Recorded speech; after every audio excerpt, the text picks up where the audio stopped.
الرحیم الحمد للہ رب العالمین الصلاۃ والسلام علی محمد وعلی الطیبین الطاہرین اللہم وفقنا وجمیع المشتغلین بجاہ محمد وعلی الطیبین الطاہرین۔ بسم اللہ الرحمن الرحیم۔ درس قرآن بسلسلہ انس قرآن اور فہم قرآن۔ آج ہماری جو صورت ہے سورہ بروج، علماء مفسرین نے اس سورہ کو مکی صورتوں میں قرار دیا ہے اور اس کی ٹوٹل آیات 22 ہیں۔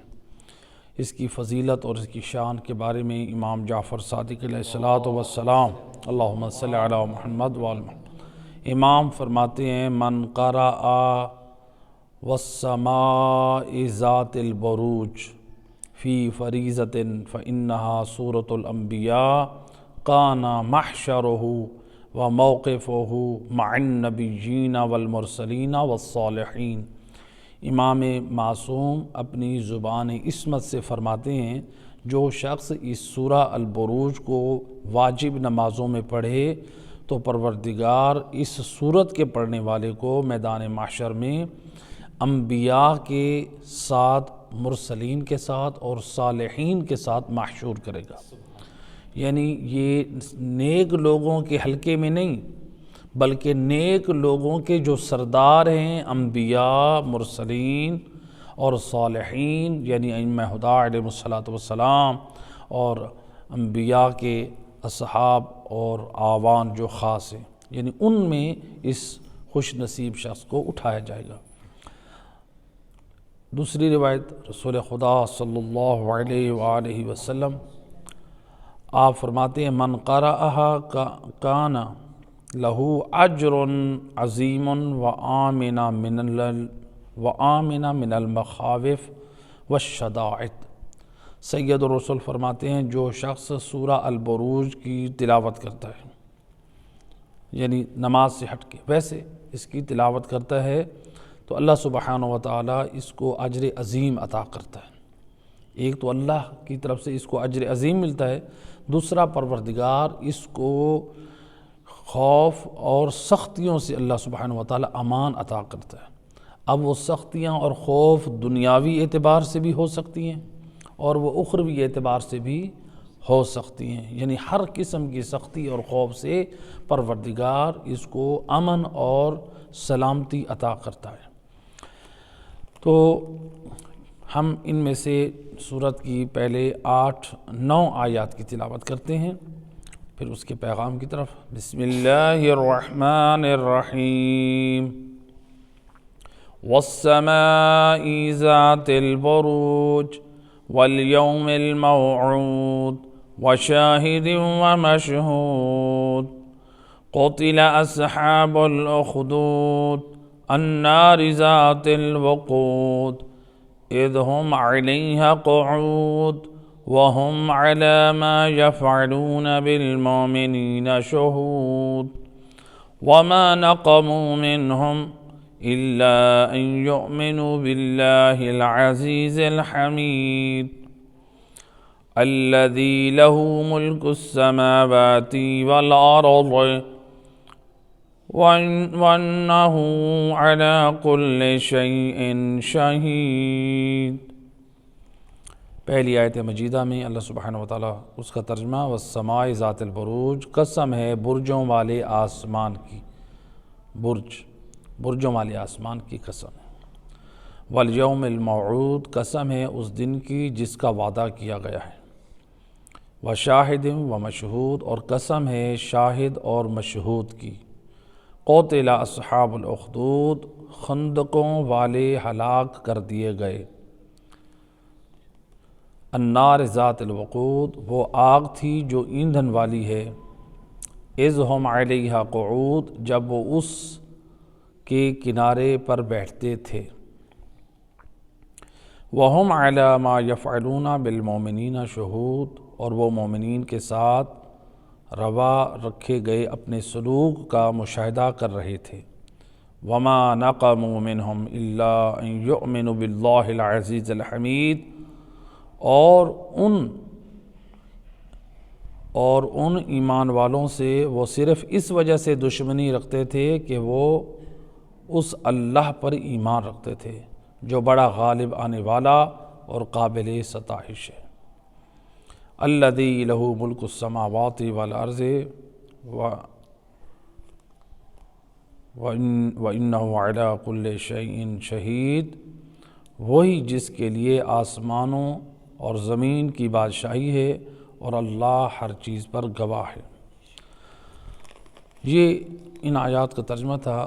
اب پہلا جو ہمیں پیغام ملا، اللہ سبحانہ وتعالی نے اس میں آسمان، برجوں والے آسمان کی قسم کھائی، جو ہم مسلسل مختلف صورتوں میں بیان کر چکے ہیں اس کی تفصیل، کہ اللہ نے یہ جو قسمیں کھائی ہیں اپنے نام سے ہٹ کے، یہ شرعی قسم نہیں ہے۔ شرعی قسم صرف اللہ کے نام کی ہے، باقی مقدس ہستیوں کے نام کی قسم یا مقدس چیزوں کی جو قسم اللہ نے کھائی ہے، یا بعض چیزوں کی قسم کھائی ہے تو وہ تعظیماً کھائی ہے، یا پھر اللہ ان کی قسم کھا کے اپنی قدرت کی طرف اور اپنے خالق اور مالک ہونے کی طرف جو ہے متوجہ کر رہا ہے، نظام کائنات کی طرف۔ تو اللہ نے یہاں پر آسمان یعنی برج والے آسمان، برجوں والے آسمان کی قسم کھائی ہے۔ تو اس میں اللہ سبحانہ وتعالی نے یعنی اس بات کی طرف، آسمان اور برج یعنی ان کی خلقت میں انسان اگر غور کرے تو انسان جو ہے وہ وجود خدا اور خدا کی قدرت کی طرف جو ہے انسان کی معرفت میں اضافہ ہوتا ہے۔ تو اللہ سبحانہ وتعالی ان کی قسم کھا کے یعنی اپنی خلقت کے شاہکار اپنے خالق ہونے کی طرف دعوت دے رہا ہے کہ دیکھو میں وہ اللہ ہوں کہ جو آسمان اور ستاروں کا، برجوں کا خلق کرنے والا ہوں، اور والموعود کا ذکر کہے کہ میں وہ ہوں اللہ، یعنی میں وہ قادر مطلق ہوں، والیوم الموعود، اور میں یعنی قیامت کے دن کا بھی خالق ہوں، قیامت میں کا میدان بھی لانے والا میں ہوں۔ تو اس میں اللہ سبحانہ وتعالی جو ہے وہ اپنی قدرت اور اپنے خالق اور مالک ہونے کی طرف جو ہے حضرت انسان کو متوجہ کر رہا ہے۔ بروج سے کیا مراد ہے؟ بروج جو ہے یہ برج کی جمع ہے، جس کے معنی ہے محل اور قصر، جو محل اور قصر ہوتے ہیں یہ معنی ہے۔ روایت میں ہے رسول خدا صلی اللہ علیہ وآلہ وسلم سے جب اصحاب رسول نے پوچھا یا رسول اللہ اس آیت مجیدہ کی تفسیر کیا ہے جو اللہ سبحانہ وتعالی فرما رہا ہے والسماء ذات البروج، برجوں والے آسمان کی قسم، اس سے کیا مراد ہے؟ تو سید الرسول نے فرمایا کہ اس سے مراد جو ہے اس برجوں والی، اس سے مراد ستارے ہیں۔ رسول اللہ نے جو جواب دیا روایت میں، اس سے مراد ستارے ہیں۔ تو لہٰذا یہاں پر علماء نے جو ریسرچ کرنے والے جو ماہرین یعنی جو سائنٹسٹ ہیں تو ان کی ایک اپنی ریسرچ ہے۔ تو سورج جو ہے وہ ہر ماہ ایک برج کی حد سے گزرتا ہے۔ سورج جو نظام شمسی میں یہ سورج ہے ہر ماہ ایک برج سے گزرتا ہے، اور 12 برج ہیں۔ لیکن یہ یاد رہے کہ جیسا کہ ماشاءاللہ نوجوان بچے سب جانتے ہیں کہ سورج جو ہے وہ حرکت نہیں کرتا بلکہ حرکت زمین کرتی ہے، لیکن ہمیں فیل ایسا ہوتا ہے، محسوس ہوتا ہے کہ سورج حرکت کر رہا ہے، حالانکہ حرکت جو ہے وہ زمین کر رہی ہوتی ہے۔ تو بہرحال یہاں پر جو ہے برجوں کا ذکر آیا تو آج لوگوں میں ایک اور نظریہ پیدا ہوا ہے، کیا؟ شروع سے بلکہ برجوں کی وجہ سے لوگ کہتے ہیں کہ مثلا برج یعنی ستارے، یعنی فلاں کا ستارہ جو ہے وہ گردش میں ہے۔ آج لوگ کہتے ہیں کہ میرے فلاں کے نام کا کیا برج ہے، نجومیوں کے پاس جاتے ہیں، اس کے نام کا برج بتائیں، اس کے نام کا ستارہ بتائیں، تو لوگ کہتے ہیں فلاں کا ستارہ گردش میں ہے۔ یا بعض لوگ ہوتے ہیں نجومیوں کے پاس جاتے ہیں، اپنا ہاتھ دکھاتے ہیں، اپنا ستارہ معلوم کرتے ہیں۔ تو یہ یعنی ستارہ ملوانا، برج نکلوانا، اور یہ ساری چیزیں ائمہ ہدیٰ علیہ الصلوۃ والسلام کی تعلیمات سے جدا ہیں۔ ان کے دروازے سے ایسی تعلیمات ہمیں نہیں ملی ہیں۔ کہ آپ اپنا ستارہ دکھلوائیں۔ بعض لوگ کہتے ہیں کہ ہم شادی سے پہلے ستارہ دکھلوائیں گے۔ ستارہ اسلام میں نہیں ہے، وہ ہندوؤں میں ہے، وہ کنڈلیاں ملواتے ہیں، ستارہ دکھلواتے ہیں۔ اسلام اور دین میں جو معیار ہے وہ لڑکی اور لڑکے کا اخلاق اور ان کا دین دیکھا جائے، خاندانی اعتبار سے دیکھا جائے کہ شریف و نفس خاندان ہو، پاکیزہ خاندان ہو، یہ ہو۔ تو لہٰذا یہ جو ہے یعنی ستارہ، علم نجوم، اس کی جو ہے معصومین علیہ الصلوۃ نے اس کی مذمت کی گئی ہے۔ تو اسی لیے علماء نے فرمایا کہ یہ ستارہ دکھلوانا اور نجومی کے پاس جانا، اس کا شرعی حکم کیا ہے؟ کہا کہ جو علماء نے بیان کیا ہے، نجومیوں کے پاس جانا اور ان کی خبروں پہ یقین کرنا یہ بھی حرام ہے، اور نجومیوں کا یقین کے ساتھ خبر دینا یہ بھی حرام ہے۔ یعنی جو لوگوں کے بارے میں خبریں دیتے ہیں کہ یہ تمہارے لیے صحیح نہیں ہے، تمہارے لیے وہ صحیح نہیں ہے، تم اب سفر میں جاؤ یا تم نہ جاؤ، اس طرح کی جو فیصلے کرتے ہیں، خبریں دیتے ہیں، تو یہ جو ہے ایسی خبریں دینا بھی حرام ہے اور ان پہ یقین رکھنا بھی حرام ہے۔ آپ دیکھ لیں کتنے لوگ ہیں جادوگروں کے پاس جاتے ہیں، ہماری عام طور پہ خواتین، اور وہ پہلے جادوگر یا دوسرے جو جیلی پیر بیٹھے ہوتے ہیں وہ پہلے ان سے معلوم کر لیتے ہیں، بعد میں وہ ان کو کیا کہتے ہیں، آپ کے خاندان میں جو ہے جو آپ کے اوپر تعویذ کر رہے ہیں، آپ کے خاندان کے لوگ ہیں جو آپ کے اوپر جادو کر رہے ہیں۔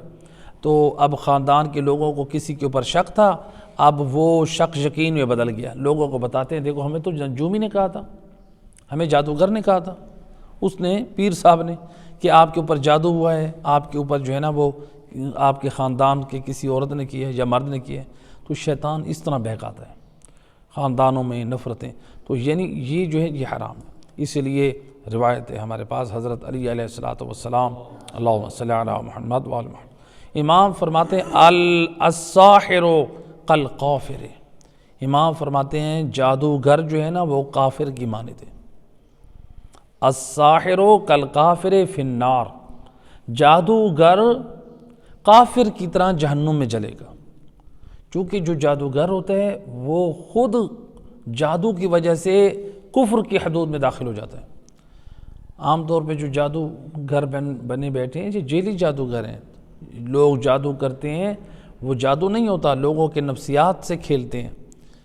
وہ مثلا کسی کے گھر میں رنگ ڈال دیا، کسی کے گھر میں مثلا ہڈیوں میں دھاگا ڈال کے، یا مثلا پتلے میں سوئیاں چبو کے ڈال دیں، اور جیلی پیر ہوتے ہیں اس طرح کے کام کرتے ہیں، اور وہ لوگ جو ہے نفسیاتی مریض ہو جاتے ہیں۔ جو لینے والے وہ بھی کہتے ہیں ہاں جادو ہو گیا۔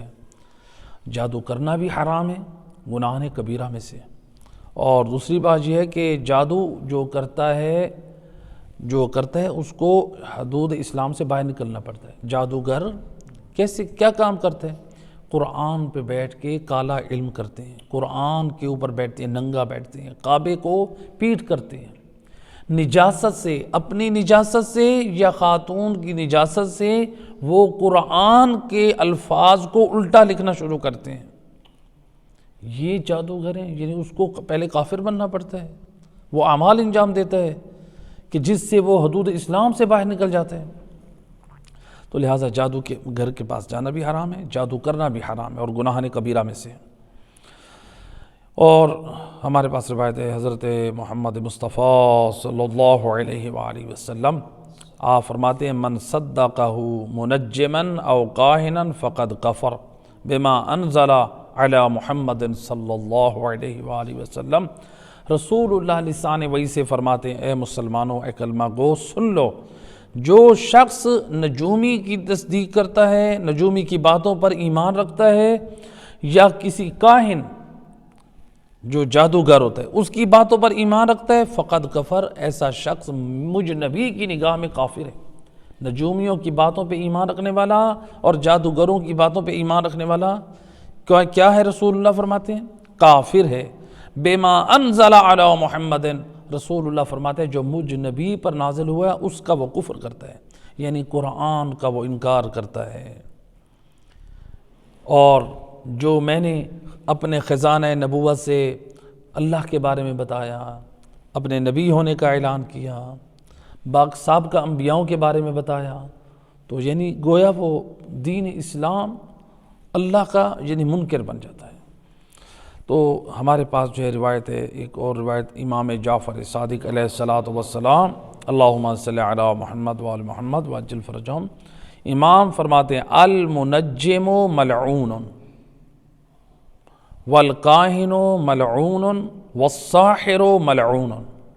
امام فرماتے ہیں زبان عصمت سے فرماتے ہیں نجومیوں کے پاس جو لوگ جاتے ہیں، امام علیہ السلام کیا پیغام دے رہے ہیں؟ فرماتے ہیں نجومی ملعون ہے.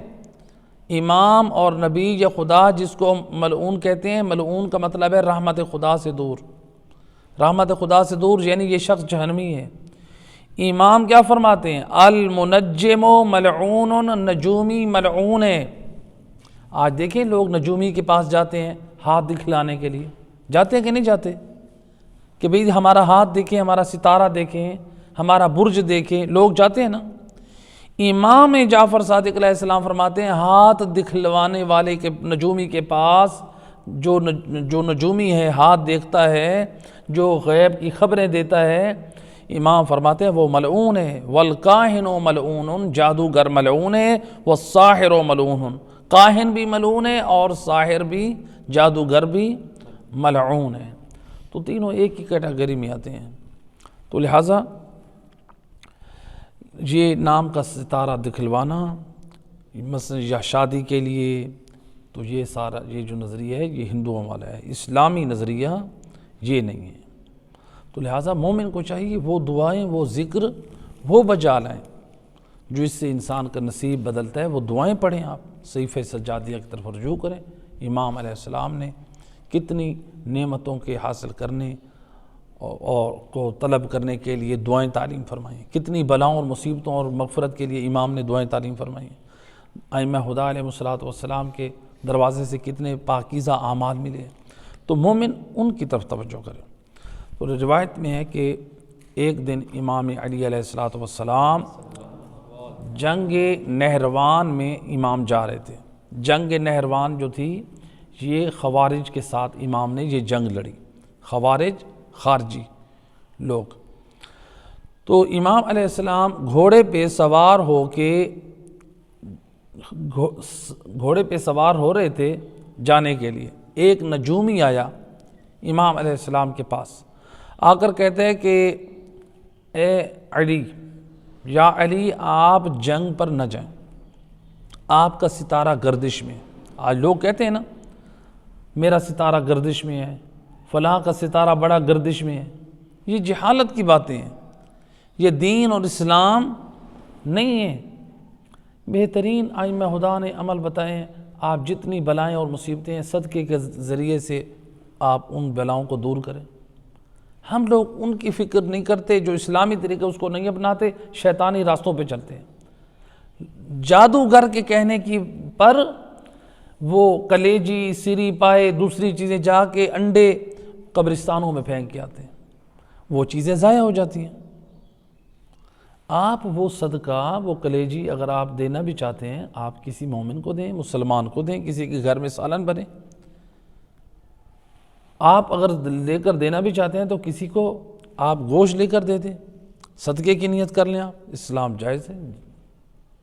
لہٰذا ہم اپنے مال کو شیطان کے کہنے کے مطابق اپنے مال کو ضائع کرتے ہیں. تو لہٰذا یہ امام علیہ الصلوۃ والسلام جنگ نہروان کی طرف جانا چاہ رہے ہیں اور ایک نجومی آ کر کہتا ہے کہ یا علی آپ جنگ پر نہ جائیں، آپ کا ستارہ گردش میں. امام علیہ الصلوۃ والسلام نے جب یہ سنا تو آپ نے فرمایا کہ آپ سواری سے نیچے اترے. آپ نے فرمایا کہ تو ستاروں کا حال جانتا ہے؟ تو یہ جو بتا رہا ہے؟ اس نے کہا جی میرا یہی کام ہے، میں نجومیوں میں ستاروں کا حال جانتا ہوں. تو میں جو ہے ستاروں کو دیکھ کر حال بتاتا ہوں، کس کا ستارہ گردش میں ہے، کس کا فائدے میں ہے، کس کا نقصان میں ہے. امام علیہ الصلوۃ والسلام نے فرمایا اچھا یہ بتاؤ، جو سامنے گھوڑی ہے، ایک سامنے حیوان تھا، گھوڑی تھی. امام علیہ السلام فرماتے ہیں کہ یہ جو سامنے گھوڑی ہے، بتاؤ اس کے پیٹ میں نر ہے یا مادہ ہے؟ امام علیہ السلام نے جب اس سے یہ پوچھا تو وہ خاموش رہا۔ امام علیہ السلام فرماتے تم تو کہتے ہو میں ستارہ شناس ہوں، ستاروں کا علم رکھتا ہوں، بتاؤ۔ تو وہ خاموش رہا۔ پھر امام علیہ السلام نے فرمایا کہ بتاؤ وہ کون سا ستارہ ہے جب حرکت کرتا ہے تو اونٹ پر حرکت ہوتی ہے، اونٹ کو حرکت ہوتی ہے۔ پھر وہ خاموش رہا۔ امام علیہ السلام نے فرمایا کہ اچھا یہ بتاؤ میرے اس گھوڑے کے پاؤں کے نیچے زمین پر ایک چیز ہے جو گھوڑے کے پاؤں کے نیچے ہے، بتاؤ وہ کون سی چیز ہے؟ اب پھر وہ خاموش رہا۔ وہ دعویٰ کر رہا ہے میں نجومی ہوں، میرے پاس ستاروں کا علم ہے اور میں بتا سکتا ہوں کس کا ستارہ گردش میں ہے، کس کا ستارہ فائدے میں ہے۔ امام علیہ السلام جب یہ سارا کچھ معلوم کر چکے، اس سے سوال کر چکے، تو وہ شخص خاموش رہا اور کوئی بھی جواب نہ دے سکا۔ تو امام علیہ السلام نے فرمایا سنو اے شخص، اب میں تمہیں بتاتا ہوں کہ یہ جنگ کامیاب ہوگی۔ تم کہہ رہے تھے کہ اے علی جنگ نہروان کی طرف نہ جاؤ، آپ کا ستارہ گردش میں ہے۔ اب میں علی بتاتا ہوں میں اس جنگ میں انشاءاللہ کامیاب لوٹوں گا۔ تو امام علیہ السلام نے فرمایا کہ اس میں جاتے ہوئے امام علیہ السلام فرماتے ہیں کہ میں جو جنگ میں جا رہا ہوں میرے 10 آدمی شہید نہیں ہوں گے اور دشمن کے لشکر سے 10 سے زیادہ نہیں بچیں گے۔ اور جب جنگ نہروان جب برپا ہوئی تو اس میں جو ہے وہ امام علیہ السلام کے 10 آدمی بھی نہیں مارے گئے، یا بعض تاریخ میں ہے کہ وہی 10 آدمی، یعنی 9 آدمی مارے گئے، شہید ہوئے۔ تو یعنی وہ 10 کا عدد تجاوز نہ کیا، جو امام علیہ السلام نے خبر دی اس عدد سے تجاوز نہ کیا علیہ السلام۔ اور امام نے کہا کہ ان کے 10 آدمی رہیں گے، تو 10 آدمی خوارج کے وہی زندہ رہے جو میدان سے فرار ہو کر بھاگ گئے تھے۔ یعنی اگر وہ فرار نہ ہوتے خوارج تو وہ بھی زندہ نہ بچتے مولا علی کے ہاتھوں سے۔ اور ان خوارج میں سے ایک عبد الرحمن ابن ملجم ملعون تھا، یعنی یہ خوارج جو تھے۔ تو لہٰذا یہ ستارہ پرستی، ستارہ دکھلوانا، نجومیوں کے پاس جانا، ائمہ خدا علیہ السلام نے اس کی مذمت کی ہے۔ نجومیوں کے پاس جانا بھی حرام ہے اور نجومی کی خبروں پہ ایمان رکھنا بھی حرام ہے، خود نجومی کا یہ کام کرنا بھی یہ حرام ہے۔ ایک صلوات پڑھے محمد و صلی اللہ علیہ وسلم۔ دوسری آیت میں اللہ سبحانہ و تعالی نے قیامت کا وعدہ کیا ہے۔ گویا اللہ سبحانہ و تعالی یعنی خبر دے رہا ہے کہ یوم حساب کے لیے بھی خود کو تیار رکھو، غافل نہ ہو۔ یعنی اے انسان تو دنیا کی لذتوں میں، دنیا کی آسائش میں، دنیا کے آرام میں اپنے آپ کو اس قدر مشغول نہ رکھ کہ تو آخرت کو بھلا دے۔ اللہ تعالیٰ یہاں پر ذکر کر رہا ہے کہ یعنی قیامت آئے گی، یہ توجہ دلانا چاہتا ہے اے انسان سب کچھ کر اپنی دنیا کے لیے، لیکن یوم حساب کے لیے بھی اپنے آپ کو تیار رکھ۔ تو نے میدان قیامت میں بھی حساب دینا ہے۔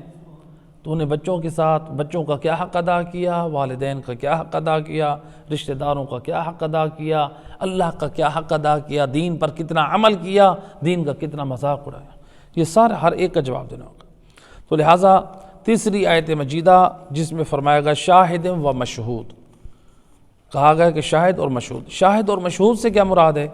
روایت ہے، ایک ہمارے پاس 2 معنی بیان ہوئے شاہد اور مشہود سے۔ ایک روایت ہے امام حسن مجتبی علیہ السلام سے، اللہم صلی علی محمد۔ امام فرماتے ہیں شاہد سے مراد رسول اللہ ہیں اور مشہود سے مراد قیامت ہے۔ امام علیہ السلام نے دلیل کے طور پہ قرآن کی 2 آیتیں پڑھیں۔ امام فرماتے ہیں یا ایہا النبی انا ارسلناک شاہدا و مبشرا و نذیرا۔ امام نے یہ قرآن کی آیت مجیدہ پڑھی، یعنی اے نبی ہم نے آپ کو جو رسول بنا کر بھیجا ہے شاہدن و مبشرا و نذیرا۔ تو قرآن میں جو شاہد اللہ نے جو کہا ہے وہ رسول اللہ کو کہا ہے۔ تو اس آیت میں شاہد سے مراد رسول اللہ ہیں اور مشہود سے مراد قیامت۔ امام نے دوسری آیت پڑھی، فرمایا ذالک یوم مجموع لہ الناس وذالک یوم مشہود۔ تو اس آیت مجیدہ میں یعنی قیامت کے دن کو، جس دن لوگ جمع ہوں گے، اس دن کو اللہ سبحانہ وتعالیٰ نے یوم مشہود قرار دیا ہے۔ لیکن یہاں پر جو ہے شاہد سے مراد ایک دوسرا قول ہے، علماء مفسرین نے بیان کیا ہے کہ شاہد سے مراد جسم کے اعضاء و جوارے ہیں۔ شاہد سے مراد ہمارے جسم کے اعضاء اور جوارے ہیں، شاہد یعنی یہ گواہ ہیں۔ کیسے؟ اللہ سبحانہ وتعالیٰ ارشاد فرماتا ہے سورہ نور کی آیت نمبر 24 میں، یوم تشہد علیہم السنتہم وایدیہم وارجلہم بما کانوا یعملون۔ اللہ سبحانہ وتعالیٰ فرماتا ہے میدان محشر میں کیا ہوگا؟ لوگوں پر ان کی زبانیں گواہیاں دیں گی، وایدیہم لوگوں کے ہاتھ گواہیاں دیں گے، وارجلہم ان کے پاؤں گواہیاں دیں گے، بما کانوا یعملون جو انجام دیتے ہیں۔ یعنی انسان کے اعضاء و جوارے انسان کی گواہی دیں گے، بول کر کہیں گے اے اللہ یہ جھوٹ بول رہا ہے۔ زبان بولے گی ہمارے خلاف، ہمارے ہاتھ بولیں گے، ہمارے پاؤں بولیں گے، ہمارے خلاف گواہیاں دیں گے۔ آج ہم لوگ کہتے ہیں نا کہ ہمارے اپنوں نے ہمیں جو ہے رسوا کیا ہے، میرے اپنوں نے میری مخالفت کی ہے، لوگ کہتے ہیں کہ نہیں کہتے؟ اللہ یہی ہمیں سمجھا رہا ہے، اے دنیا میں اپنوں کے اوپر رونے والا، تو جو بد عملیاں اور گناہ کر رہا ہے، میدان معاشر میں تیرے اپنے اعضاء و جوارے، تیرے ہاتھ، تیرے پاؤں، تیری زبان تیرے خلاف گواہیاں دیں گی۔ بتا کہ تو نے جو زبان سے گناہ کیے، مومنوں کا دل دکھایا، زبان سے غیبتیں کی، زبان سے چغل خوریاں کی، زبان سے مومن کی توہین کی، یہی زبان بول کر کہے گی اے اللہ اس بد نصیب نے اس زبان سے قرآن اور ذکر اہل بیت کی بجائے اب اس زبان کو اس نے گناہوں میں مشغول رکھا۔ ہاتھ کہیں گے اے اللہ اس ہاتھ سے لوگوں کی مدد نہیں کی، یتیم کے سر پہ ہاتھ نہیں پھیرا، بلکہ اس بد نصیب نے اس ہاتھ کا غلط استعمال کیا، یا ظلم کے لیے اٹھایا، یا پھر ان ہاتھوں کے ذریعے سے اس نے ناجائز اپنی خواہش اور شہوت کو پورا کیا، حرام کی طرف یہ ہاتھوں کو استعمال کرتا رہا۔ اسی طرح سے ہمارے پاؤں گواہی دیں گے کہ اللہ یہ انہی پاؤں کے ذریعے زنا کی طرف چل کر گیا تھا، شراب خانے کی طرف چل کر گیا تھا، یہ حرام کی محفلوں کی طرف چل کے گیا تھا، یہ حرام کے کاموں کی طرف چل کر گیا تھا۔ تو لہٰذا انسان خبردار ہو، اللہ کہہ رہا ہے یہی ہمارے اعضاء و جوارے ہمارے اوپر گواہیاں دیں گے۔ اور مشہور سے مراد کون ہے؟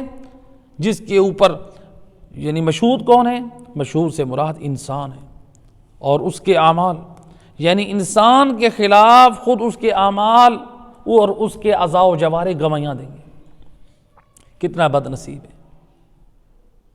اور انسان اس وقت میدان محشر میں کہے گا یا ویلتا لم اتخذہ فلانا خلیلا، ہائے افسوس کاش میں اس بد نصیب بدبخت کو اپنا دوست نہ بناتا جس کی بری صحبتوں کی وجہ سے اپنا ایمان برباد کر بیٹھا، جس کی بری صحبتوں کی وجہ سے اپنا کردار میں سیاکار کر بیٹھا۔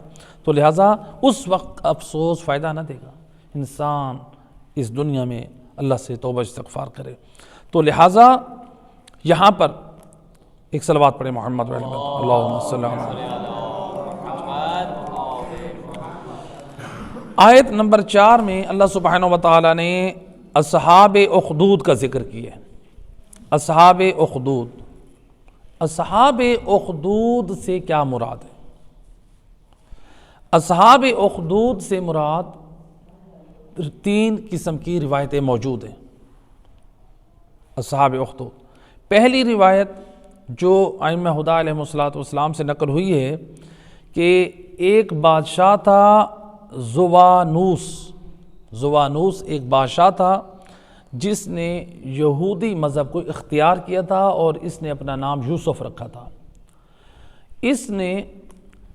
اس کو اطلاع ملی کہ نجران میں ابھی بھی عیسائی مذہب کے کچھ لوگ موجود ہیں، تو اس نے ان کو کہا کہ آپ یہودیت کی طرف آ جائیں، تو انہوں نے انکار کیا۔ پھر اس زوانوس بادشاہ نے کیا کیا؟ اس نے بڑی بڑی خندقیں اس نے کھدوائیں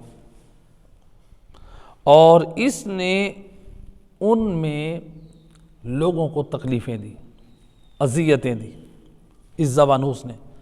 ملتا ہے کہ تقریباً 1000 اس وقت کے جو مسلمان تھے، یعنی دین عیسائیت پہ، چونکہ عیسائی مذہب تھا اس وقت، وہ حق تھا، تو اس نے تقریباً 1000 آدمیوں کو اس نے قتل کروایا، ان پر ظلم کیا۔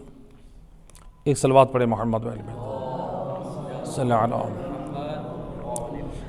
تو اس نے بڑی بڑی خندقیں کھدوائیں، ان خندقوں میں لکڑیاں بھر دی گئیں، آگ روشن کی گئی اور ان لوگوں کو زندہ جلایا گیا۔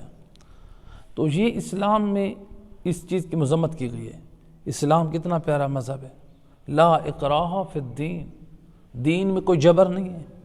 رسول اللہ بھی اسلام کا پیغام پہنچاتے تھے، دین کی تعلیم پہنچاتے تھے، اپنی مرضی سے عقل قبول کرتی ہے تو بسم اللہ آ جاؤ، اب تمہارے لیے نجات ہے۔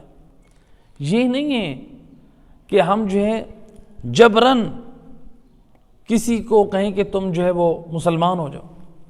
جو آج بعض مسلمانوں کی اسلام کے نام پہ ان کے اندر شدت ہے، ایک جہادی فکر ہے، یعنی اسلام کو وہ لوگ بدنام کریں۔ حقیقت میں یہ اسلام کی خدمت نہیں ہے، اسلام حکمت سے پھیلا ہے، اسلام محبت سے پھیلا ہے، اسلام امن اور سلامتی کے ساتھ پھیلا ہے۔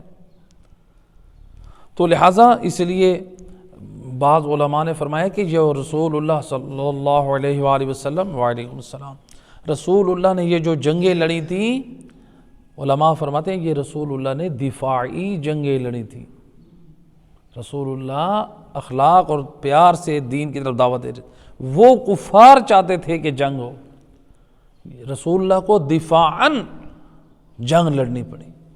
تو بہرحال پہلا نظریہ یہ ہے، پہلی روایت یہ ہے۔ دوسری روایت یہ ہے کہ اصحاب اخدود سے کیا مراد ہے؟ روایت ہے حضرت علی علیہ السلام سے، اللہم صلی علی محمد وعلی محمد۔ مجوسی قوم تھی، یہ ایک نبی کی امت تھی، ایک خدا کی کتاب پر ایمان رکھتی تھی، تو یہ اس پر ایمان رکھتی تھی اور اس پر عمل کرتی تھی۔ تو اس زمانے کا جو بادشاہ تھا اس نے شراب پی اور شراب میں مست ہو گیا۔ جب شراب میں مست ہوا تو اس نے اس شراب کی مستی میں اپنی ماں اور اپنی بہن سے زنا کر لیا۔ شراب اس قدر انسان کو بدبخت بنا دیتی ہے، جو انسان کو محرم اور نامحرم کی تمیز بھی نہیں رہتی۔ تو یہ بادشاہ شراب کی مستی کی وجہ سے اس قدر گناہ کبیرہ کا مرتکب ہوا۔ جب اس کو اپنی مستی سے افاقہ ہوا تو اب یہ سمجھ گیا کہ مجھ سے کام غلط ہو گیا۔ اب لوگ اس کے عمل پہ راضی نہیں تھے، کہنے لگا یہ بادشاہ کہتا ہے یہ میرا کام حلال اور جائز ہے، یہ تو میں نے مستی میں کی ہے، میرے اوپر تو غلبہ تھا۔ لوگوں نے کہا کہ نہیں، تو نے مستی میں یہ مست اور غفلت میں یہ جو کیا ہے کام تو حرام کیا۔ اب دیکھیں نا، یہ یعنی اس بادشاہ کا یعنی اس نے حرام کیا، حرام میں پھر دوسرا حرام ہوا، شراب حرام کی وجہ سے دوسرے کام میں مرتکب ہوا حرام۔ آج لوگ یہی کرتے ہیں، حرام کام کر کے پھر اپنے حرام کاموں کی دلیلیں پیش کرتے ہیں، یہ میں نے جائز کیا۔ آج ہماری بھی یہی حالت ہو چکی ہے، ہم اپنے انسان یہی کہے کہ ہاں واقعی مجھ سے غلطی ہو گئی، اعتراف کر لیں۔ لہٰذا اس سے کیا ہے، انسان اب ایک حرام کو جو ہے وہ حلال بنا دے، حرام رہتے ہیں۔ امام جعفر صادق علیہ السلام، اللہم صلی علی محمد امام فرماتے ہیں حلال محمد حلال الی یوم القیامہ، رسول اللہ کا حلال کیا ہوا قیامت تک حلال ہے۔ وَحَرَامُهُ حَرَامٌ إِلَى يَوْمِ الْقِيَامَةِ، رسول اللہ نے جس کام کو حرام قرار دیا تھا وہ قیامت تک حرام ہے۔ مجھے اور آپ کو حق حاصل نہیں ہے رسول نے جس کام کو حلال کیا ہم اس کو حرام بنائیں۔ مجھے اور آپ کو حق حاصل نہیں ہے جس کام کو رسول اللہ حرام کہہ دیں اور ہم اس کو حلال بنائیں۔ آج دیکھ لیں ہماری رسومات میں، ہمارے گھروں میں، ہمارے ماحول میں کتنی ایسی چیزیں آ چکی ہیں، ہم نے ان کو دین کا حصہ بنا لیا ہے۔ ہم حرام چیزوں کو حلال بناتے جا رہے ہیں اور حلال چیزوں کو حرام بناتے جا رہے ہیں اور حرام چیزوں کو حلال بناتے جا رہے ہیں۔ ہم دیکھیں، ذرا غور کریں ہم کہاں جا رہے ہیں۔ تو لہٰذا یہ جو یعنی امام علیہ السلام نے پیغام دیا، ہمارے لیے اس میں ایک پیغام ہدایت ہے۔ تو اب یہ شخص جو تھا یعنی بادشاہ، چاہیے تو یہ تھا کہ اپنی غلطی کو تسلیم کرتا، لیکن اس بدبخت نے کیا کیا، اپنے کام کو حلال اور جائز قرار دینے کے لیے ان کو کہتا ہے کہ میں نے حلال کیا۔ لوگ جب نہیں مانے تو اس بدبخت نے خندق گڑھے کھدوائے، بڑے بڑے آگ سے بھر دیے اور لوگوں کو زندہ جلوا دیا۔ یہ ہے، دیکھیے یہ بدبختی ہے۔ آج ہمارے لوگ بھی یہ کرتے ہیں، اگر کوئی بات نہیں مان رہا تو انسان جو زور رکھتا ہے وہ اپنی بات کو منوانے کے لیے کچھ کر دیتا ہے، چاہے وہ دین کا نقصان ہو چاہے وہ لوگوں کا نقصان ہو۔ یہ غلط ہے۔ تو لہٰذا ایک یہ روایت تھی۔ تیسری روایت ہے جو اصحاب اخدود سے کیا مراد ہے۔ ایک صلوات پڑھیں محمد و اہل بیت۔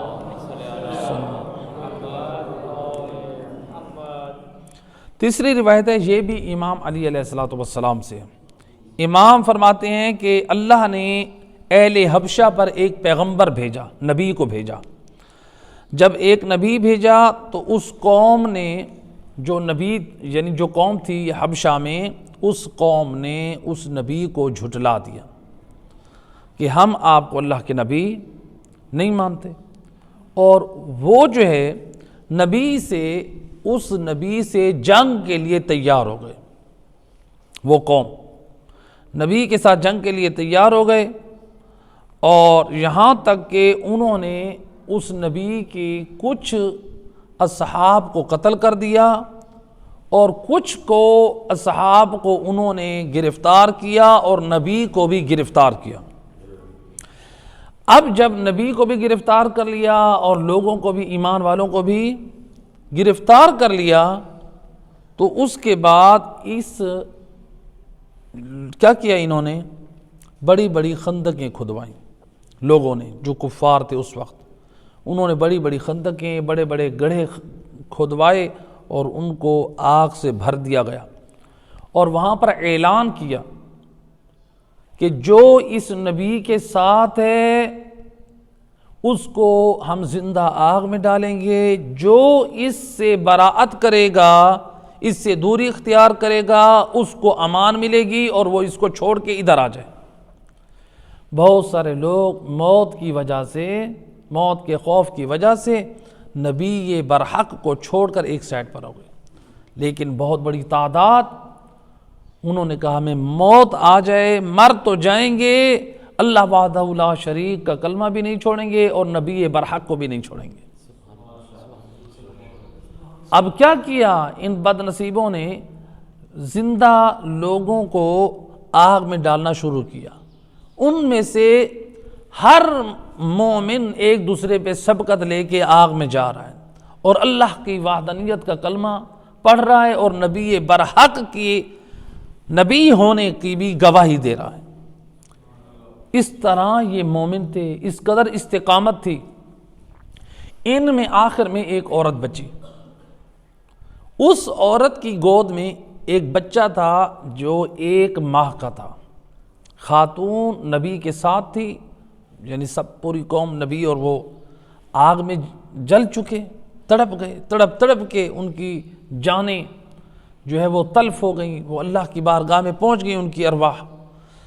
اب یہ خاتون جس کی گود میں 1 ماہ کا بچہ ہے، یہ چھلانگ لگانا چاہ رہی ہے، بچے کی طرف دیکھا تو ایک مرتبہ اس کے دل میں ممتا جاگ اٹھی، رحم کرتے ہوئے رکی، ٹھہری، یا پھر اس بچے نے اللہ کی قدرت سے بولنا شروع کیا۔ وہ بچہ کیا کہتا ہے بول کر؟ بچہ کہتا ہے یا اماں لا تخافی فادخلی فی النار، اے اماں جان آپ اس آگ کو دیکھ کے خوف زدہ نہ ہوں، آپ امن و سلامتی کے ساتھ اس آگ میں داخل ہو جائیں۔ فاصبری واصبری فإنک علی الحق، اے مادر گرامی آپ اس آگ کے جلنے پر صبر کریں، آپ حق پر ہیں۔ اور پھر فرمایا ان ھذا واللہ فی اللہ قلیل، وہ بچہ کہہ رہا ہے اے مادر گرامی اللہ کی قسم، اللہ کی راہ میں اس آگ میں جلنا یہ بہت قلیل عمل ہے۔ اللہ اکبر، یہ ہے بچے کا جذبہ۔ ذرا دیکھیں وہ ایک بچہ ماں کی ہمت کو بڑھا رہا ہے، اور ماں نے اس جلتے ہوئے گڑھے میں خود کو ڈال دیا۔ یہ ہے استقامت، اور دین میں اس قدر استقامت ہے۔ تو اگر ہم دین اسلام میں ہم اگر استقامت دیکھیں تو ہمیں اسلام میں بہترین استقامت اگر ہمیں نظر آتی ہے تو وہ کربلا میں نظر آتی ہے۔ تو اصحاب امام حسین علیہ السلام، اللہم صلی علی محمد، اللہم صلی علی محمد وآل محمد، ایک دوسرے پہ سبقت لے رہے ہیں۔ اصحاب امام حسین ایک دوسرے پہ سبقت لے، یہ کس قدر استقامت ہے؟ سب کو یقین ہے ہم نے مرنا ہے، سب کو یقین ہے۔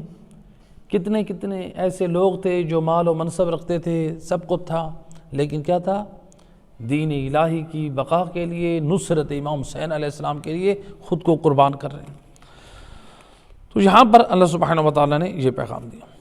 آیت نمبر 9 میں اللہ سبحانہ وتعالیٰ نے فرمایا میں اللہ نے آسمان اور زمین کا مالک ہوں۔ اللہ 9ویں آیت میں یہ بیان کرنا چاہ رہا ہے، میں اللہ زمین و آسمان کا مالک ہوں، اور میں اس میں اللہ سبحانہ وتعالیٰ نے اپنے حاضر اور ناظر ہونے کا ذکر کیا کہ اللہ یہ فرماتا ہے کہ کائنات کے کنٹرول میرے قبضہ قدرت میں ہے، ہر چیز کا علم بھی میں رکھتا ہوں۔ حاضر اور ناظر کے معنی کیا ہے؟ حاضر اور ناظر کے معنی، حاضر کے معنی ہے موجود، اور ناظر کے معنی ہے دیکھنے والا۔ حاضر کے معنی ہے اور ناظر کے معنی ہے دیکھنے والا۔ جب ان دونوں کو اکٹھا کیا جائے، حاضر اور ناظر کو، ان دونوں کو اکٹھا کیا جائے تو اس کا استعمال یوں ہوتا ہے کہ اللہ کا وجود کسی خاص جگہ پر نہیں ہے، بلکہ اللہ ہر جگہ پر حاضر اور ناظر ہے۔ جب ان دونوں کو اکٹھا کیا جائے تو اللہ تعالیٰ ہر جگہ پر حاضر اور ناظر ہے۔ کیا مطلب؟ یعنی اللہ پوری کائنات پر محیط ہے، اور کائنات کی تمام چیزوں کے احوال اول سے آخر تک اللہ کی نظر میں ہے، اللہ کے علم میں ہے۔ تو یہ ہے۔ اب یہاں پر سوال یہ ہے کہ کیا اللہ کی طرح کوئی اور بھی حاضر ناظر ہے؟ بعض لوگ کہتے ہیں کہ جس طرح اللہ تعالیٰ حاضر ناظر ہے، اسی طرح مثلا محمد وآل محمد علیہ السلام بھی حاضر ناظر ہیں۔ بھئی اللہ حاضر ناظر ہونے کا کیا معنی ہے؟ پھر ہم سمجھیں گے دوسرے معنی کو۔ یہ جو ڈیفینیشن ہے اللہ کے حاضر ناظر ہونے کی، علم کلام میں، علم عقائد میں، یہ اللہ کے ساتھ مختص کی ہے ہمارے علماء امامیہ نے، غیر خدا کے ساتھ یہ جائز نہیں ہے۔ اللہ حاضر اور ناظر ہے یعنی اللہ پوری کائنات پر ہے، محیط ہے، اس کائنات کے ذرے ذرے کا علم اللہ کے پاس ہے۔ اچھا، اب جو لوگ کہتے ہیں محمد وآل محمد علیہ السلام بھی اللہ کی طرح حاضر ناظر ہیں، اب سوال ہے ان لوگوں سے، کیا محمد وآل محمد ایک وقت میں کائنات کے ہر مقام پہ موجود ہیں؟ امام علیہ السلام جب مکہ میں ہوتے تھے تو اس مدینے میں تو نہیں جاتے تھے، اس مدینے میں نہیں ہوتے تھے، ایسے ہے کہ نہیں ہے؟ مدینے میں تھے تو کربلا گئے تھے، امام حسین علیہ السلام مدینہ میں تھے تو مکہ گئے تھے، مکہ سے پھر کربلا آئے تھے، ایسے ہے کہ نہیں ہے؟ تو اس کا مطلب ہے کہ وہ ہر مقام پہ حاضر اور ناظر نہیں ہے۔ اچھا، ناظر یعنی علم. تو یہاں پر جو ہے ایک صلوات پڑھے محمد و اہل بیت پر.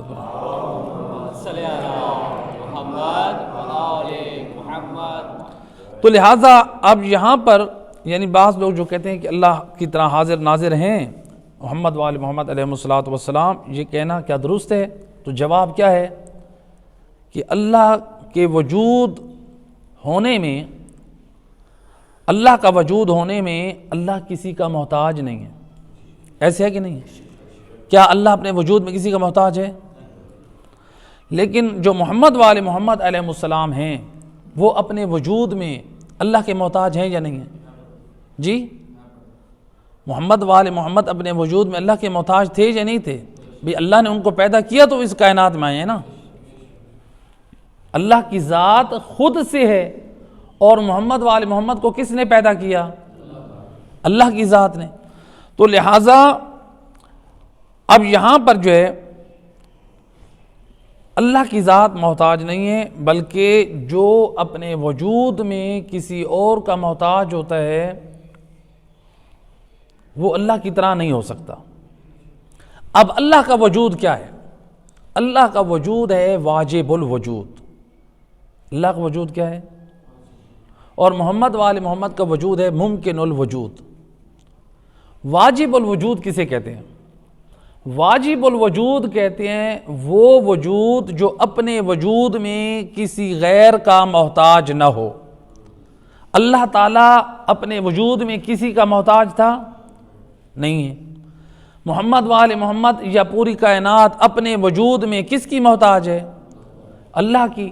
تو اسی کو کہتے ہیں ممکن الوجود. یعنی ممکن الوجود وہ ہوتا ہے جس کو اللہ وجود عطا کرے، اس کو کہتے ہیں ممکن الوجود. اور جو از خود وجود رکھے اس کو کہتے ہیں واجب الوجود. اور وہ کس کی ذات ہے؟ وہ اللہ کی ذات ہے. اسی لیے علم کلام میں کہ اللہ کی ذات میں کسی کو ہم شریک نہیں قرار دے سکتے. تو جب اللہ کی ذات میں ہم کسی کو شریک نہیں قرار دے سکتے، اللہ کی ذات ہے واجب الوجود اور محمد و آل محمد ہیں ممکن الوجود. تو ممکن الوجود تو خود محتاج ہے واجب الوجود کا. تو پھر دونوں برابر کیسے ہو سکتے ہیں؟ یہ کہنا کہ محمد و آل محمد علیہ السلام اللہ کی طرح حاضر ناظر ہیں، یہ صحیح نہیں ہے شیعہ اثنا عشریہ عقیدے کے مطابق. اور دوسرا یہ ہے، ایک صلوات پڑھے محمد و اہل بیت ذات. اللہم صلی علی محمد. دوسرا یہ ہے کہ اللہ سبحانہ و تعالی ناظر ہے، یعنی کائنات کے اول و آخر کا ذرے ذرے کا علم کس کے پاس ہے؟ اللہ کے پاس ہے. اچھا، اب اللہ کے پاس جو علم ہے اللہ کا ذاتی ہے یا اللہ کو کسی نے دیا ہے؟ اللہ کا ذاتی علم ہے. محمد و آل محمد علیہ السلام کے پاس جو علم ہے وہ ان کا اپنا علم ہے یا اللہ نے ان کو دیا ہے؟ اللہ نے ان کو علم دیا ہے. تو جس کے پاس ذاتی علم ہو اور جس کے پاس عطا کیا ہوا علم ہو تو یہ دونوں علم برابر نہیں ہیں. تو لہٰذا ناظر ہونے میں بھی اللہ کے برابر نہیں ہیں. یعنی یہ کہنا کہ محمد و آل محمد علیہ السلام حاضر ناظر ایسے ہیں جیسے اللہ سبحانہ و تعالیٰ، یہ درست نہیں ہے. تو لہٰذا محمد و آل محمد علیہ السلام کے پاس وہ علم ہے، اتنا علم ہے جتنا اللہ نے اپنے خزانے سے ان کو عطا کیا ہے. اور روایت امام محمد باقر علیہ السلام، اللہم صلی علی محمد. امام فرماتے ہیں اللہ کے 73 اسماء ہیں. کتنے اسماء ہیں؟ ایک اسم کا علم اللہ نے اپنے ساتھ مختص کیا ہے اور 72 اسماء کا اسم اللہ نے ہمیں عطا کیا ہے. اور ان 72 میں سے ایک اسم کی تعلیم دی تھی حضرت آصف بن برخیہ کو، جنہوں نے اسم اعظم کے ذریعے سے تخت بلقیس کو حضرت سلیمان بن داؤد کی خدمت میں پہنچایا تھا. تو آصف بن برخیہ کے پاس تھا ایک اسم اعظم، اور امام فرماتے ہیں ہمارے پاس کتنے اسم ہیں؟ 72. لیکن ایک اسم کس کے ساتھ خاص ہے؟ اللہ کے ساتھ. اللہ کے ساتھ یہ جو اسم خاص ہے وہ ان 72 کے کئی سینکڑوں پر بھاری ہے. چونکہ وہ اللہ کے ساتھ خاص ہے۔ تو اب امام علیہ السلام خود فرما رہے ہیں اللہ کے ساتھ ایک اسم خاص ہے جو ان 72 اسماء پہ بھی کیا ہے، بھاری ہے، بڑا ہے۔ تو اس کا مطلب ہے کہ محمد وآل محمد علیہ السلام کا علم اللہ کے علم کے برابر نہیں ہے، تو لہٰذا ان کو اللہ کی طرح حاضر ناظر کہنا یہ درست نہیں ہے۔ تو اللہ کا علم جو ہے وہ ذاتی ہے، اور محمد وآل محمد علیہ السلام کے پاس جو علم ہے یہ اللہ کا عطا کردہ ہے، تو اللہ کا یہ فضل ہے، یہ عنایت ہے۔ اسی کو کہتے ہیں علم واہبی۔ کیا کہتے ہیں؟ واہبی۔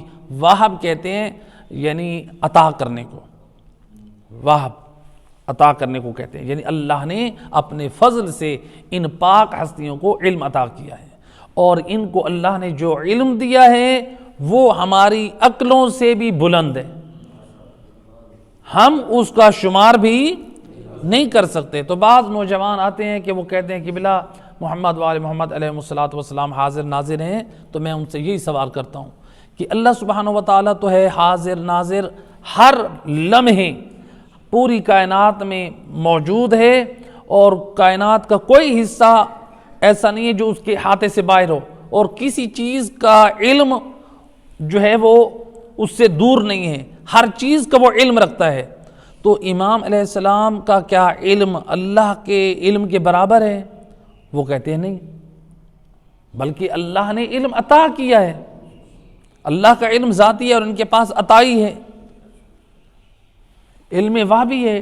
تو لہٰذا تو ان کے بارے میں یعنی یہ ہمیں اپنی اصلاح کرنی چاہیے عقائد میں۔ تو لہٰذا یہ حکمت سے لوگوں کو ان چیزوں کے بارے میں علم بھی نہیں ہے، تو لوگ یہ نظریات رکھے ہوئے ہیں کہ حاضر اور ناظر ہونے کا، لیکن حقیقت میں لوگوں کو معلوم نہیں ہے کہ یہ جو ڈیفینیشن ہے یہ خاص تعریفیں ہیں علم کلام کی ہیں۔ تو لہٰذا ان ہمارے نوجوانوں کو چاہیے، ہمارے بچوں کو چاہیے علم عقائد پڑھیں، اور یہ واجب علوم میں سے 3 علم واجب ہیں ہر شخص کے لیے، علم کلام، علم عقائد، علم اخلاق اور علم فقہ، یہ 3۔ ایک صلوات پڑھیں محمد و اہل بیت۔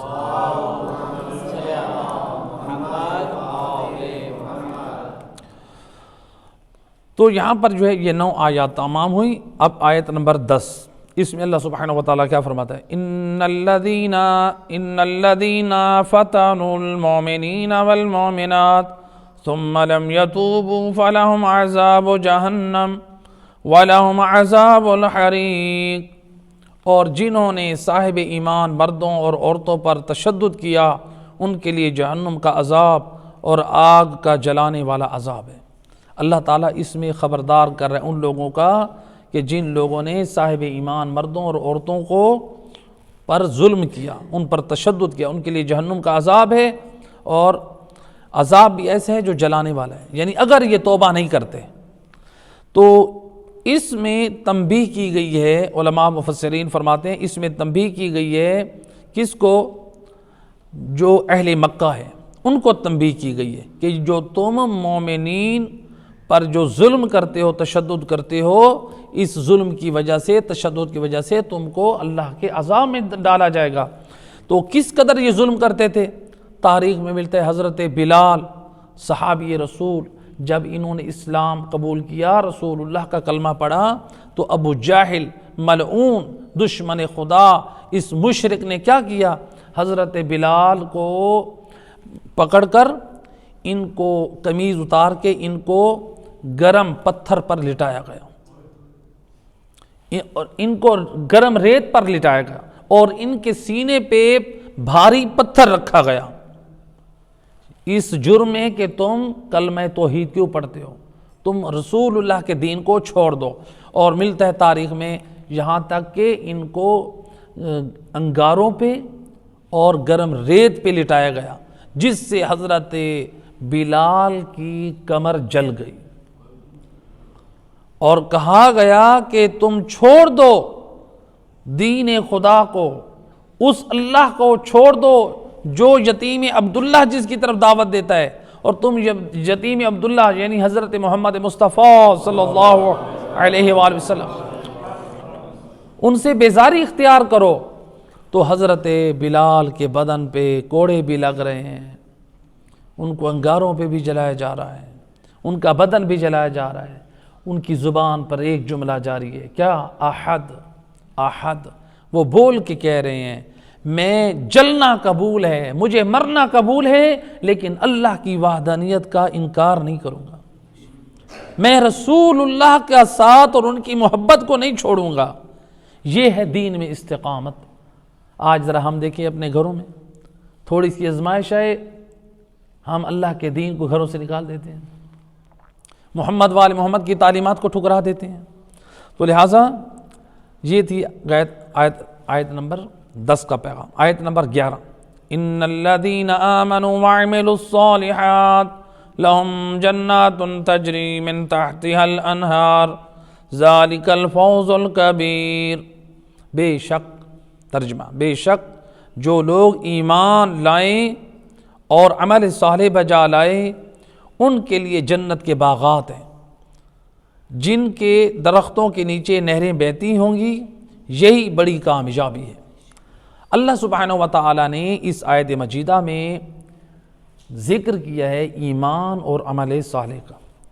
تو گویا اللہ سبحانہ و تعالیٰ نے فرمایا جو ایمان لائے اور عمل صالح بجا لائے وہی جنت میں جائیں گے، اور جس کے نیچے یعنی درختوں کے نیچے نہریں جاری ہوں گی، اور یہ بہت بڑی کامیابی ہے۔ تو اللہ نے اس میں بہت بڑی کامیابی، جنت میں جانے کی جو کامیابی دی ہے، یہ کس کو دی ہے؟ اللہ نے ان افراد کو دی ہے جو ایمان والے ہیں اور عمل صالح بجا لانے والے ہیں۔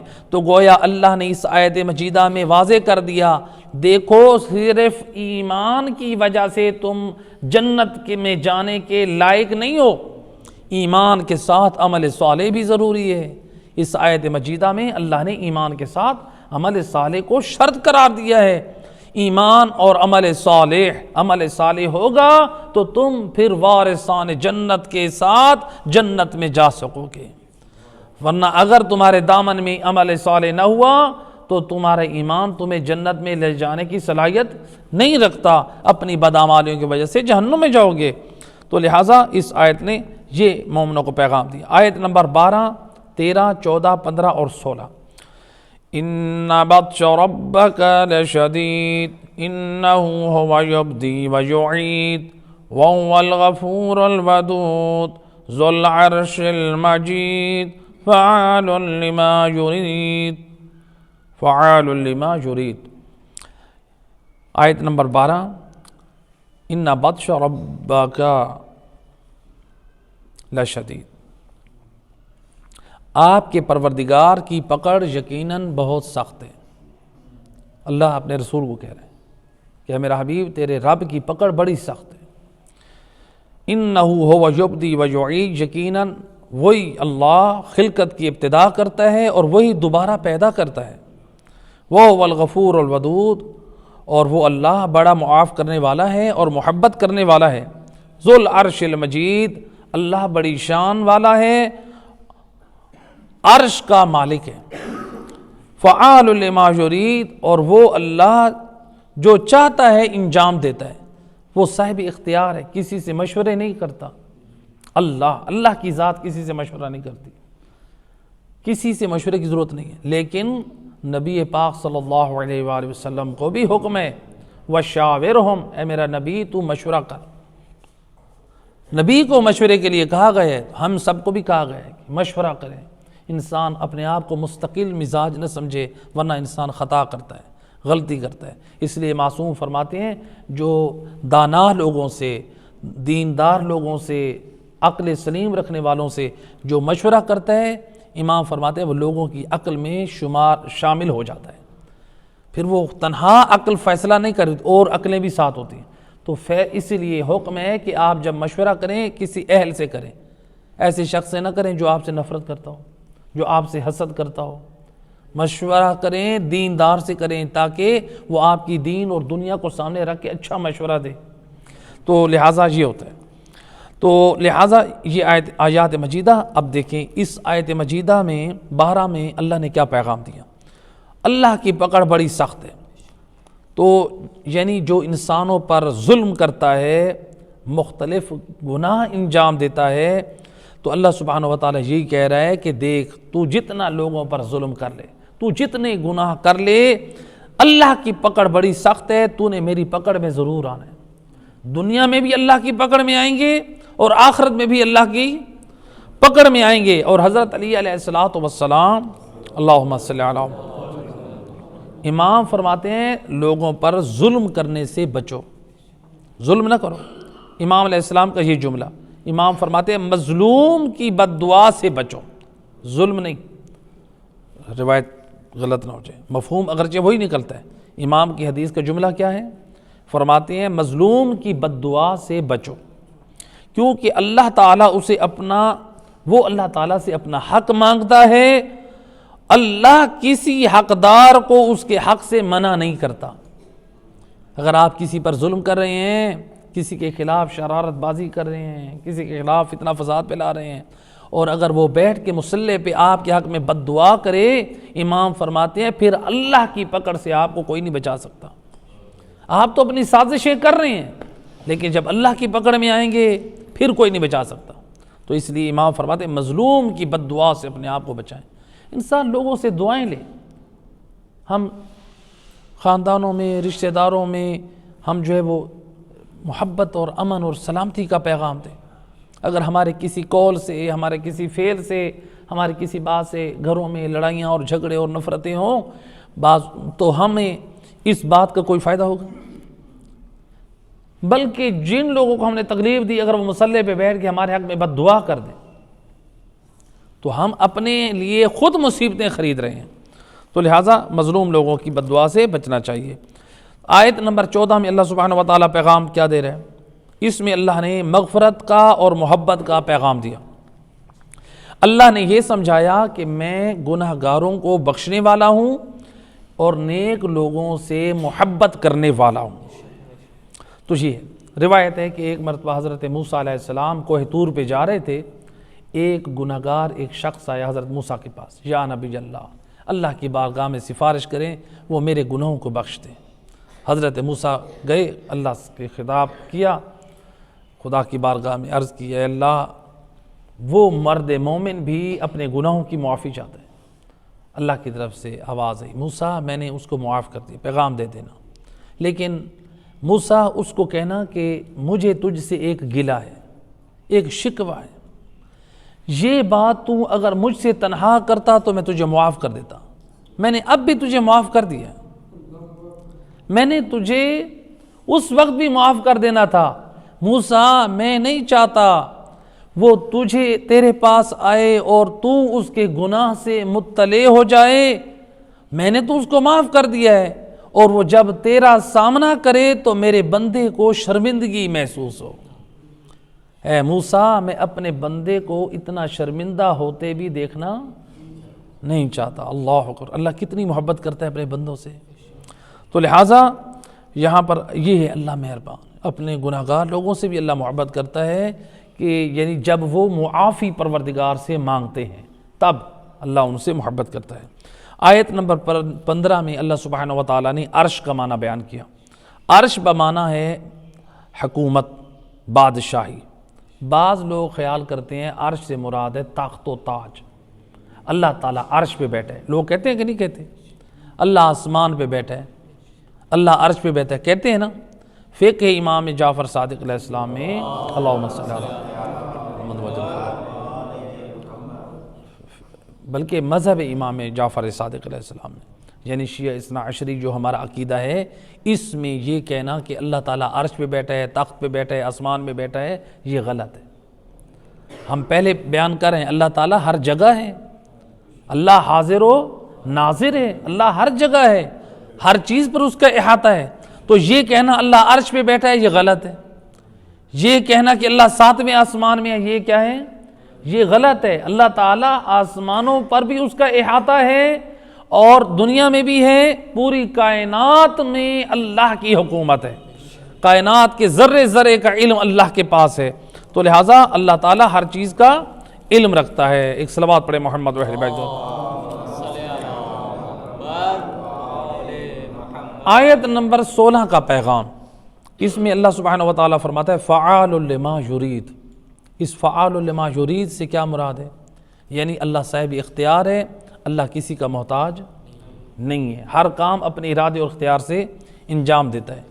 فعال لما یرید کا لازمہ ہے لیس کمثلہ، لیس کمثلہ شیء، یعنی اللہ کی مثل کوئی چیز نہیں ہے۔ تو لہٰذا یعنی اللہ اپنی صفات میں وحدہ لا شریک ہے، اپنی ذات میں بھی اللہ وحدہ لا شریک ہے، تو اللہ لیسا کمثلہ ہے۔ تو یہاں پر جو ہے ایک شبہ پیدا کیا جاتا ہے، بعض لوگ کہتے ہیں کہ جس طرح اللہ اپنی صفات میں لیسا کمثلہ ہے، وحدہ لا شریک ہے، اسی طرح مثلا امام حسین بھی اپنی صفات میں لیسا کمثلہ ہی ہیں الیاذ باللہ، یا کہتے ہیں مولا علی بھی اپنی ذات میں کیا ہیں؟ لیسا کمثلہ ہی ہیں اپنی صفات میں۔ بعض لوگ کہتے ہیں کہ نہیں کہتے، آپ لوگ سنتے ہیں ممبروں سے یہ چیزیں بیان ہوتی ہیں، بھئی اللہ جیسے لیسا کمثلہ ہی ہے، اسی طرح امام حسین بھی ہیں، مولا علی بھی ہیں الیاذ باللہ۔ اب دیکھیں لیسا کمثلہ ہی فعال لما یرید، یعنی اللہ اپنے ارادے اور اختیار سے جو انجام دیتا ہے لیسا کمثلہ، اس جیسا کوئی نہیں ہے۔ اچھا، جو لوگ کہتے ہیں کہ اپنی صفات میں، یہاں پر ایک شبہ کو دور کر دیا، کہتے ہیں کہ اللہ سبحانہ و تعالی جس طرح اپنی صفات میں وحدہ لا شریک ہے، لیسا کمثلہ ہیں، امام حسین بھی ویسے ہیں۔ صفت کس کو کہتے ہیں؟ صفت اچھی ہوتی ہے یا بری ہوتی ہے؟ ایسے کہ نہیں ہے، صفت اچھی بھی ہوتی ہے اور بری بھی ہوتی ہے۔ اچھا، آپ نے یہ کہا کہ امام حسین اپنی صفات میں وحدہ لا شریک ہیں، لیسا کمثلہ ہی ہیں، تو ان جیسا کوئی نہیں ہے۔ اچھا، پھر اگر ہم دیکھیں بری صفت بھی تو ہوتی ہے، تو پھر بری صفت میں ہم شمر کو دیکھتے ہیں، شمر جیسا کوئی ہے؟ پھر ہم اس کو بھی کہہ سکتے ہیں لیسا کمثلہ ہی، پھر اس کو بھی ہم کہہ دیں وہ بھی اپنی صفات میں وحدہ لا شریک ہے جی۔ پھر ہم یہ یزید کے بارے میں بھی کہہ دیں وہ بھی لیسا کمثلہ ہے، کیونکہ یزید نے امام حسین کا قتل کیا اور کسی نے نہیں کیا، پھر اس کو بھی کہہ دیں لیسا کمثلہ ہی، وہ بھی اپنی صفات میں وحدہ لا شریک ہے۔ اس نے علی مولا کی بیٹیوں کو اور خانوادے کو قیدی بنا کر جو ہے یہاں پر لایا، کیا اس کے بارے میں کہہ دیں وہ وحدہ لا شریک ہے، اپنی صفات میں وہ لیسا کمثلہ ہی ہے؟ اسی طرح سے فرعون کے بارے میں کہہ دیں، یا کہ عبد الرحمن ابن ملجم کے بارے میں کہہ دیں وہ بھی لیسا کمثلہ ہی ہے، وہ بھی اپنی صفت میں، اس صفت برائی میں وحدہ لا شریک ہے۔ یہ حقیقت میں صحیح نہیں، یہ سب غلط ہے۔ جس طرح یعنی ہم امام حسین علیہ السلام کے بارے میں بھی یہ کہنا صحیح نہیں ہے کہ وہ اپنی صفات میں وہ جو ہے وحدہ لا شریک ہیں یا لیسا کمثلہ ہی ہیں، اور اسی طرح یزید کے لیے، شمر کے لیے، عبد الرحمن ابن ملجم کے لیے، شیطان کے لیے کہنا وہ لیسا کمثلہ ہی ہیں یا وہ وحدہ لا شریک ہے، یہ کہنا غلط ہے، یہ درست نہیں ہے۔ ہاں البتہ یہ کہنا چاہیے جو نبی کے خصائص ہیں اس نبی کے خصائص جیسا کوئی نہیں ہے۔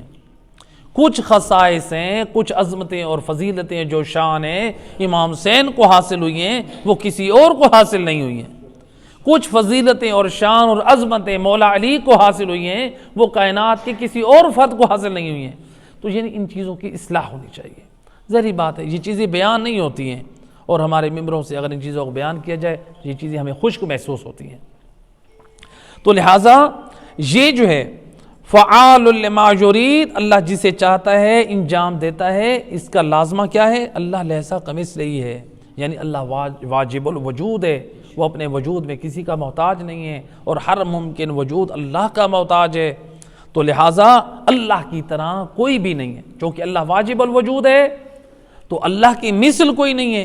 تو اللہ کے علاوہ جتنی بھی کائنات میں اشرف ہے اور افضل ہو یا جتنی بھی ادنا ہو وہ سارے ممکن الوجود ہیں اور وہ سب اللہ کے محتاج ہیں۔ اس کے بعد آیت نمبر 17 میں اللہ سبحانہ وتعالیٰ فرماتا ہے هل اتاک حدیث الجنود فرعون وثمود بل الذین کفروا فی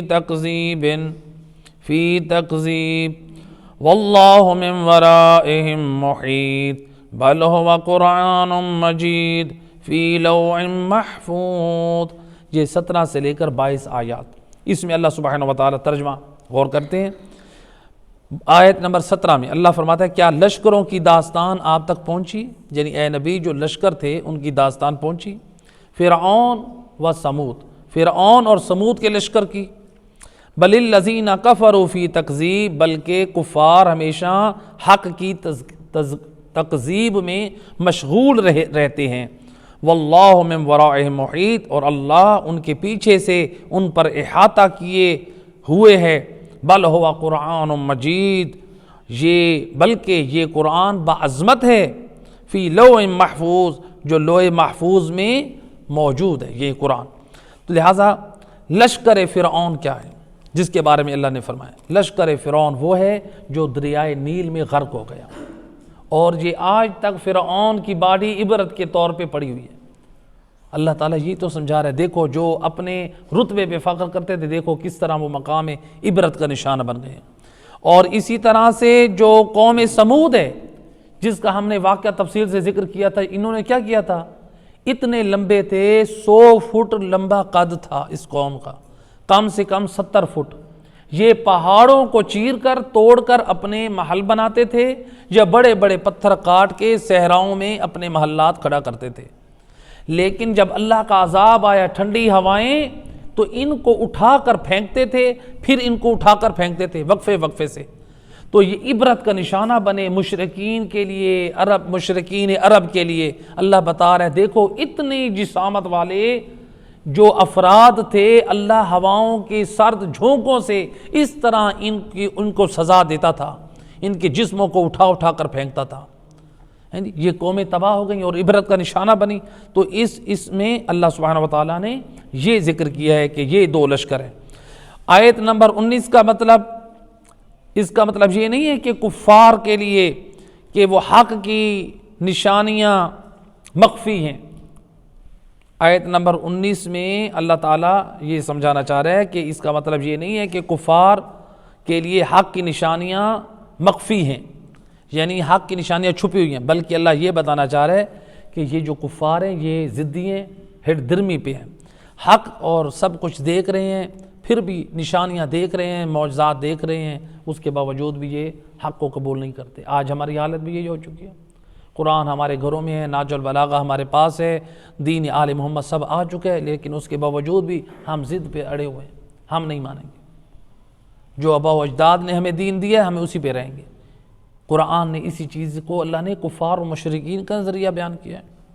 لہٰذا مومن وہی کامیاب ہے جو قرآن اور محمد و آل محمد کے فرمان پہ اپنے عقیدوں کی بھی اصلاح کرے اور اپنے عمل کی بھی اصلاح کرے۔